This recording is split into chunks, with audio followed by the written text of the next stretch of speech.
Assalamualaikum warahmatullahi wabarakatuh. Hai semuanya, selamat datang di channel Y2 Education.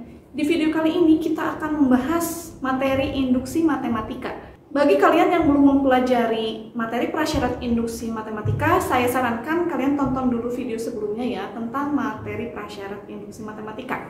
Oke, untuk video kali ini kita akan bahas tentang pendahuluan atau pengantar induksi matematika. Pengertian induksi matematika. Induksi matematika adalah salah satu cara untuk membuktikan bahwa sebuah pernyataan tertentu berlaku atau bernilai benar untuk setiap bilangan asli. Contoh A, buktikan kebenaran pernyataan di bawah ini. 2 tambah 7 tambah 12 tambah 17 tambah 22 tambah sekian sampai 5n dikurangi 3. Bentuk deret penjumlahan ini memiliki rumus atau formula 5n kuadrat dikurangi n per 2. Nah, untuk contoh ini kita diminta membuktikan pernyataan ini bernilai benar. Nomor B, Andi bermain tebak-tebakan dengan Danu. Andi mengatakan bahwa setiap bilangan asli berurutan A, B, C, dan D akan dapat berlaku AB tambah AC tambah AD tambah BC tambah BD tambah CD tambah 1 selalu habis dibagi 12. Namun, Danu tidak langsung percaya dengan apa yang disampaikan oleh Andi. Bantulah Danu membuktikan pernyataan Andi. Bagaimana cara membuktikannya?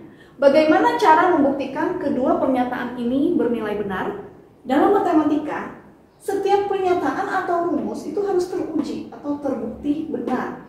Suatu pernyataan bernilai benar jika pernyataan itu bernilai benar untuk seluruh anggota ruang pembicaraan. Dia tidak boleh benar hanya untuk segelintir saja, harus seluruhnya benar. Kemudian, untuk membuktikan suatu pernyataan bernilai salah, cukup ditemukan satu contoh yang menyatakan rumus tidak berlaku. Contoh, buktikan bahwa 1 ditambah 2 tambah 3 tambah sekian tambah n. Rumus penjumlahan untuk deret ini katanya 1/3 n dikali n tambah 2. Nah, ini kan sebuah formula atau sebuah rumus. Kita diminta untuk membuktikan bahwa rumus ini benar.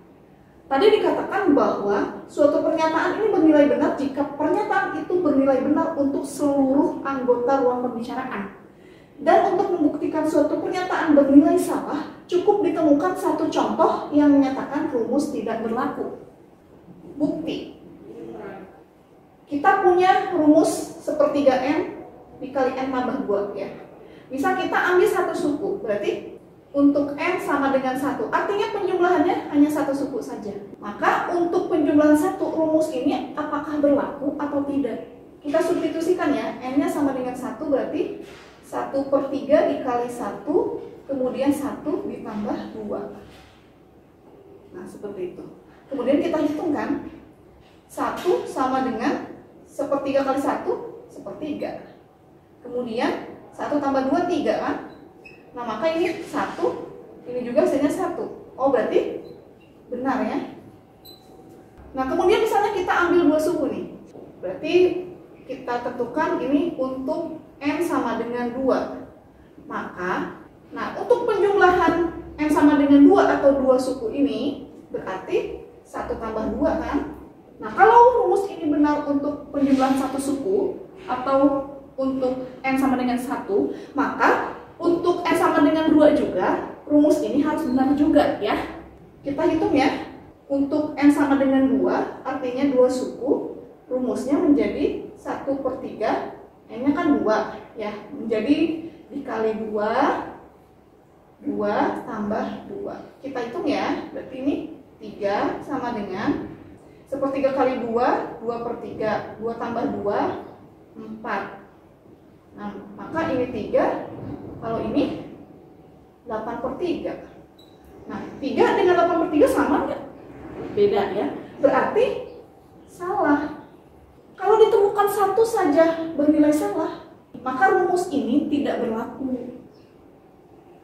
Karena ditemukan pernyataan bernilai salah, maka pernyataan 1 tambah 2 tambah 3 tambah titik-titik tambah N sama dengan 1/3 N dikali N plus 2 ini tidak berlaku atau salah atau tidak valid. Nah, untuk kata ini diambil salah satu ya, boleh tidak berlaku, boleh salah, boleh tidak valid, boleh tidak terbukti. Nah, jadi suatu pernyataan ini harus kita uji bernilai benar atau salah.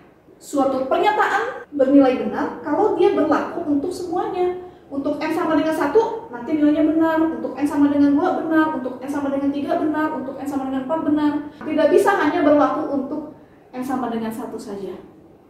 Seperti itu. Lalu bagaimana untuk menyatakan pernyataan N bernilai benar? Nah, untuk menyatakan Pn bernilai benar itu benar-benar harus dibuktikan. Untuk N sama dengan 1 benar. Kemudian untuk N sama dengan 2 benar. Kemudian untuk N sama dengan 3 benar. Untuk N sama dengan 4 benar. Berarti kalau misalnya pernyataannya ini bernilai benar, untuk N sama dengan 100 juga harus benar. Jangan-jangan untuk N sama dengan 1000 salah. Berarti kalau misalnya pernyataan ini emang benar, maka untuk N sama dengan 1000 juga harus benar. Dan seterusnya seperti itu. Nah, tentu saja jika metode pembuktian kita seperti ini, itu kan tidak akan efektif ya. Kita tidak tahu sampai kapan kita membuktikan bahwa pernyataan ini benar. Nah, dalam matematika setidaknya ada 3 macam metode pembuktian.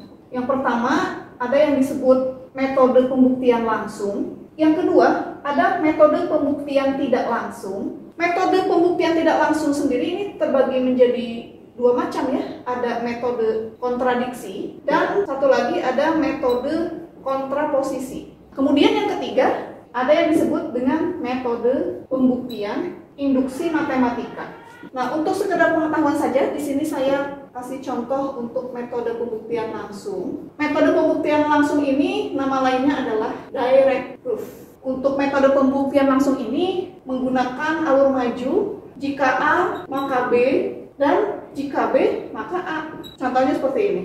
Contoh, buktikan bahwa 1 ditambah 2 ditambah 3 ditambah sekian-sekian sampai N memiliki formula atau rumus setengah N dikali N tambah 1. Kalau kita mau menggunakan metode pembuktian langsung, berarti cara membuktikannya seperti ini misalnya.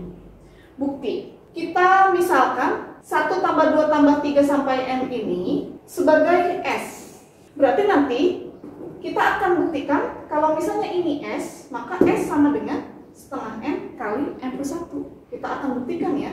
Akan dibuktikan S sama dengan setengah N dikali N tambah 1. Kita akan buktikan bahwa S ini sama dengan setengah kali N dikali N tambah 1. Nah, misalkan pernyataan ini 1 tambah 2 tambah 3 tambah sekian-sekian tambah N sama dengan S. Nah, dari bentuk ini sendiri kita ambil deretnya tapi kita balik urutannya. Kalau misalnya ini kan maju, alur maju ya. Kemudian kita tulis lagi mundur. Berarti kan kalau misalnya di sini N, kalau dia mundur kan di sini kan N-1, N-2, N-3 dan seterusnya 3, 2, 1. Seperti itu kan? Nah, maka untuk suku pertama berarti kan di sini N. Kemudian suku keduanya N-1. Kita tulisnya mundur. Nah, kemudian di sini N-2 ditambah sampai 1 berarti ini kan? 3, 2, 1 seperti itu. Nah, kalau ini sampai sini S, terus kalau dibalik juga S juga kan? Nah, ini cuma dibalik aja posisinya, tapi ini sama-sama dengan S. Kalau kita perhatikan, misalkan mau kita jumlahkan, berarti ini kan 1 ditambah N, berarti N tambah 1. Kemudian ditambah 2 ditambah N-1, berarti kan N plus 1 juga. Kemudian ditambah 3 ditambah N dikurangi 2, berarti kan N 3 dikurangi 2, 1, berarti N plus 1 juga. Kemudian ditambah N, jelas ini tambah 1. Ini ternyata sama dengan S tambah S, 2S. Kita perhatikan di sini ternyata ada sebanyak N buah bentuk N plus 1. Ya, N plus 1, N plus 1, N plus 1, N plus 1. N plus 1-nya ada berapa? Ada sebanyak N buah. Artinya di sini berarti ada sebanyak N buah N plus 1 yang sama dengan 2S. Nah, di sini ada N buah bentuk N plus 1 yang dia sama dengan 2S. Nah, bisa kita tulis 2S sama dengan N dikali N plus 1.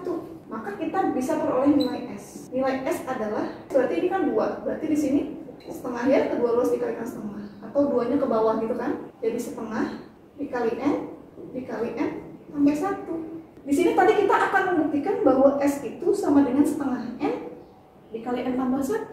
Ternyata di sini terbukti bahwa S sama dengan setengah N dikali N tambah 1. Maka pernyataan 1 tambah 2 tambah 3 tambah sekian-sekian sampai N sama dengan setengah N dikali N plus 1 ini terbukti benar. Maka ini terbukti benar. Nah, seperti ini.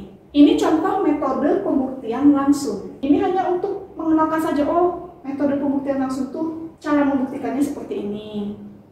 Kemudian selanjutnya metode pembuktian tidak langsung. Metode pembuktian tidak langsung ini saya ambil salah satunya ya, yaitu metode kontradiksi. Nah, di sini ada prinsip metode kontradiksi. 1. Asumsikan atau andaikan PN salah. 2. Dengan proses-proses matematika tunjukkan terjadi kontradiksi. Jika terjadi kontradiksi, maka asumsi salah. Jadi PN haruslah benar. Nah, jadi kalau untuk metode pembuktian tidak langsung ini misalkan seperti ini.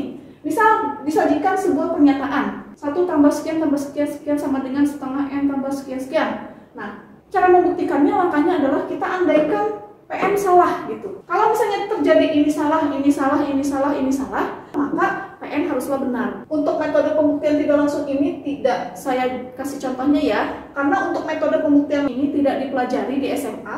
Yang kita pelajari justru adalah metode pembuktian jenis induksi matematika. Nah, kita masuk ke metode pembuktian induksi matematika. Prinsip induksi matematika. Misalkan PN merupakan suatu pernyataan bilangan asli. Pernyataan PN benar jika memenuhi kedua langkah berikut ini. Di sini disajikan 2 langkah. Yang pertama, ada yang disebut dengan langkah awal atau basic step. Dan yang kedua ada langkah induksi atau induction step. Pada langkah awal, kita harus tunjukkan ada nilai awalan yang benar. Misalkan tadi untuk N sama dengan 1 itu harus benar. Atau N sama dengan 2 atau N sama dengan 3. Tidak mesti N sama dengan 1 ya. Boleh untuk N sama dengan 2 atau N sama dengan 3. Kita buktikan hanya 1 saja untuk langkah awalnya. Tidak perlu ketiga-tiganya. Kemudian yang kedua adalah langkah induksi atau induction step. Asumsikan. Nah, asumsikan ini maksudnya kita andaikan ya. Kita andaikan PN ini akan benar untuk N sama dengan K. Di materi prasyarat sudah kita bahas ya. Kalau misalnya bentuk PN berarti variabelnya M. Kalau misalnya N-nya sama dengan K, kemudian tentukan PK. Nah, maka di sini maksudnya adalah suatu rumus fungsi bervariabel M. Ini kita andaikan benar untuk M-nya sama dengan K. Maksudnya kita gantikan jadi K. Nah, suatu deret itu misalnya seperti ini. 1 tambah 2, tambah 3, tambah 4, tambah 5, dan seterusnya sampai suku ke M. Tadi untuk langkah awal, kita ambil misalnya N sama dengan 1 atau 2 atau 3. Ini harus berlaku. Kalau misalnya kita andaikan suku ke N-nya ini benar, maka untuk suku selanjutnya juga harus benar. Karena tadi N ini sebagai langkah awal, sekarang kita asumsikan N-nya ini sama dengan K. Berarti kan jadi suku ke K ya. Nah, kalau misalnya sampai ke penjumlahan sampai dengan K, kita andaikan, kita asumsikan ini benar, maka haruslah nanti untuk suku ke K plus 1 juga benar. Ya, asumsikan PN benar untuk N sama dengan K, harus ditunjukkan PN benar juga untuk N sama dengan K plus 1. Jika dua langkah ini terpenuhi, maka pernyataan rumus PN benar untuk setiap N yang dimaksud. Saya berikan contoh ya. Contoh, buktikan bahwa 1 ditambah 2 ditambah 3 ditambah 4 ditambah 5 ditambah sekian sampai N memiliki formula setengah dikali N kali N plus 1 untuk setiap N anggota bilangan asli ya. Di sini ada pernyataan katanya bentuk ini bisa dihitung dengan menggunakan rumus ini. Kalau kita mau membuktikan pernyataan ini bernilai benar menggunakan prinsip induksi matematika, tentu saja harus terpenuhi dua langkah.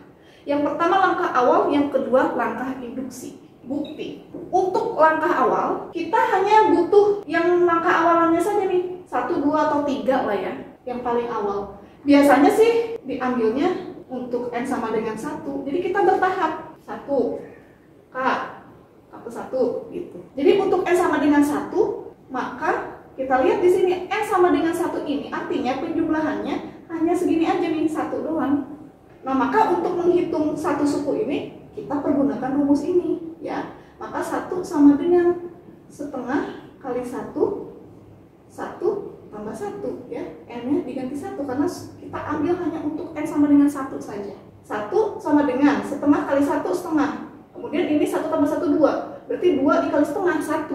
Berarti 1 sama dengan 1. Oh, berarti ini bernilai benar. Nah, seperti itu. Berarti untuk langkah awalnya benar. Atau boleh juga langkah awalnya misalnya mau pakai N sama dengan 2 boleh. Untuk N sama dengan 2, maka kita kan ambil 2 suku berarti. 2 suku nih, berarti 1 tambah 2. Mau untuk 1 suku, 2 suku, 3 suku, 4 suku, dan berapa suku pun ternyata katanya menggunakan rumus ini. Kita gunakan ya untuk N sama dengan 2 menjadi setengah kali 2 kali 2 tambah 1. 3 sama dengan setengah kali 2, 1. Berarti 3. Nah, benar kan? Ini benar. Kalau mau N sama dengan 3 boleh, N sama dengan 4 boleh untuk langkah awal. Tapi biasanya untuk N sama dengan 1 saja sudah cukup. Nah, ini bisa kita sebut langkah awal ya, atau basic step-nya. Ya, kemudian setelah langkah awal, kita masuk ke langkah induksi. Misalkan nomor 2. Nah, untuk langkah induksi ini, di sini perhatikan, asumsikan PN benar untuk N sama dengan K. Artinya, berarti PN ini karena sama dengan K, maka menjadi PK ya. Kalau bentuk pernyataan N ini N-nya sama dengan K, maka pernyataannya menjadi 1 ditambah 2 tambah 3 tambah 4 tambah 5 dan seterusnya sampai K, karena N-nya sama dengan K. Maka formulanya juga benar nih, untuk setengah K dikali K plus 1. Kenapa ini bernilai benar? Karena kita andaikan, kita asumsikan gitu. Kalau untuk N sama dengan K benar, maka nanti harus kita buktikan N K plus 1 juga benar ya. Jadi pertama-tama untuk langkah awal, kita ambil di awal. Nah, kemudian kalau kita asumsikan untuk sampai suku ke K, nanti kalau kita asumsikan ini benar, maka ini harus benar juga untuk K plus 1. Nah, maka kalau N sama dengan K ini benar, bentuk pernyataannya kan seperti ini. Nah, kalau sudah sampai sini, berarti kita harus tunjukkan atau buktikan, akan dibuktikan PN benar untuk N sama dengan K plus 1. Nah, tadi untuk N sama dengan K, berarti kita menjumlahkan deret ini sampai suku ke K. Kemudian memiliki formula setengah K dikali K plus 1. Sekarang, kalau kita mau membuktikan untuk N sama dengan K plus 1, berarti kita tulis deretnya sejumlah sampai suku ke K plus 1. 1 tambah 2 tambah 3 tambah 4 tambah 5 tambah sekian-sekian sampai suku ke K. Nah, setelah suku ke K ini kan ada suku ke K plus 1 ya. Kalau penjumlahannya sampai suku ke K, rumusnya adalah setengah K dikali K plus 1. Nah, kalau menjadi P K plus 1, ya berarti ini menjadi K plus 1 kan? Nah, berarti menjadi setengah dikali K plus 1, ya. Kemudian ini juga menjadi K plus 1 juga. K plus 1 plus 1. Nah, seperti ini. Nanti kita akan membuktikan ini sama dengan ini. Sekarang kita buktikan ya. Maka 1 ditambah 2 ditambah 3 ditambah 4 ditambah 5 sampai suku ke K, kemudian sampai suku ke K plus 1. Nah, rumusnya apa nih? Nah, tadi di langkah N sama dengan K kita lakukan penjumlahan sampai suku ke K. Ya, segini. Kita peroleh rumus setengah K dikali K plus 1. Perhatikan di sini kan sama juga nih. Untuk segini nih sampai suku ke K, tadi rumusnya sudah didapat setengah K kali K plus 1. Berarti kita bisa tulis yang segini sama dengan ini. Berarti ini sama dengan ini. Setengah K dikali K K plus 1. Rumus ini berlaku hanya untuk sampai suku ke K. Di sini kan ada penambahan satu suku, yaitu suku ke K plus 1.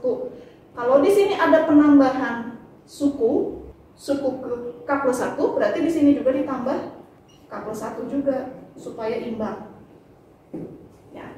Nah, maka bentuk ini nanti haruslah kita arahkan bentuknya menjadi ini.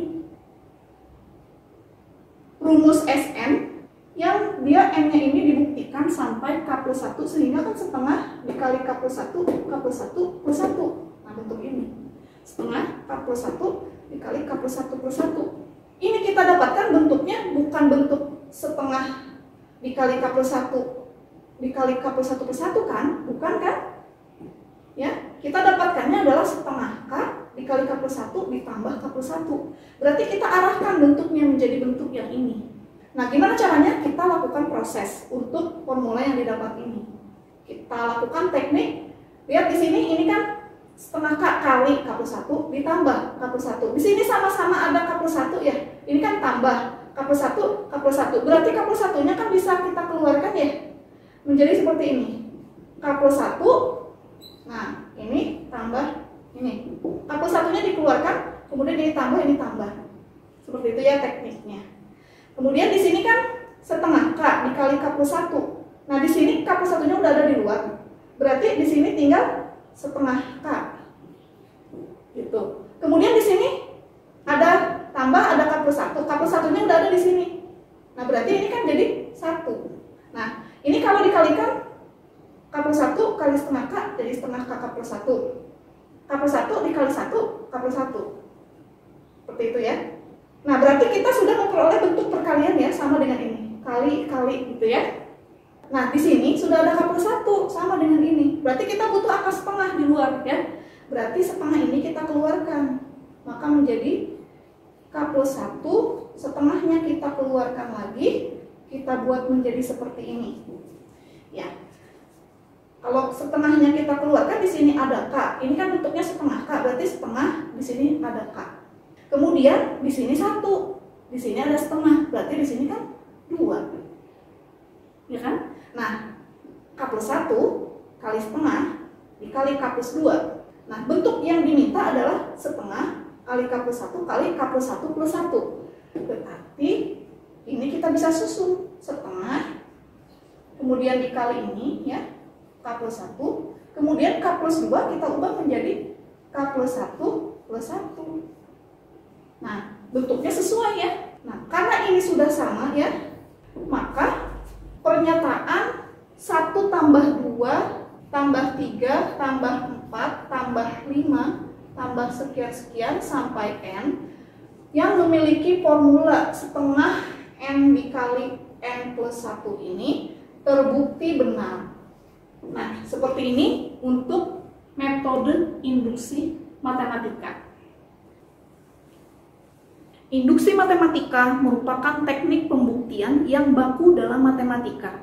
Melalui induksi matematika, kita dapat mengurangi langkah pembuktian yang sangat rumit untuk menemukan suatu kebenaran dari pernyataan matematis hanya dengan sejumlah langkah terbatas yang cukup mudah.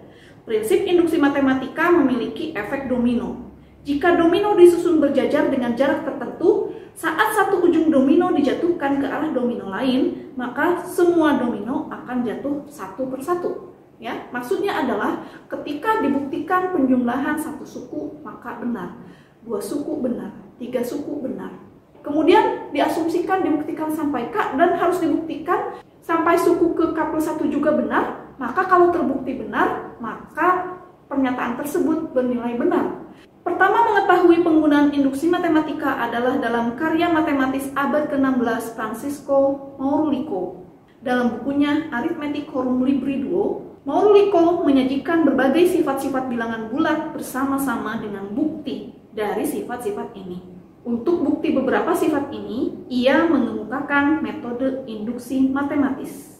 Penggunaan induksi matematika matematis pertamanya dalam buku ini adalah untuk membuktikan bahwa jumlah dari n bilangan bulat positif ganjil pertama sama dengan n kuadrat. Penguasaan kamu terhadap prinsip induksi matematika sangat diperlukan pada saat kamu akan mempelajari konsep barisan dan deret bilangan.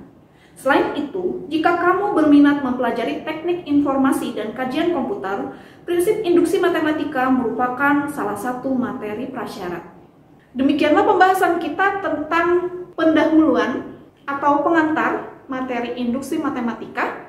Untuk contoh-contoh soal bentuk penerapan prinsip induksi matematika pada bentuk barisan, deret, ketak samaan, dan keterbagian akan kita bahas pada video-video berikutnya. Jangan lupa untuk like, comment, share, dan subscribe ya. Siapa tahu ada teman-teman kalian yang butuh video ini. Terima kasih. Wassalamualaikum warahmatullahi wabarakatuh.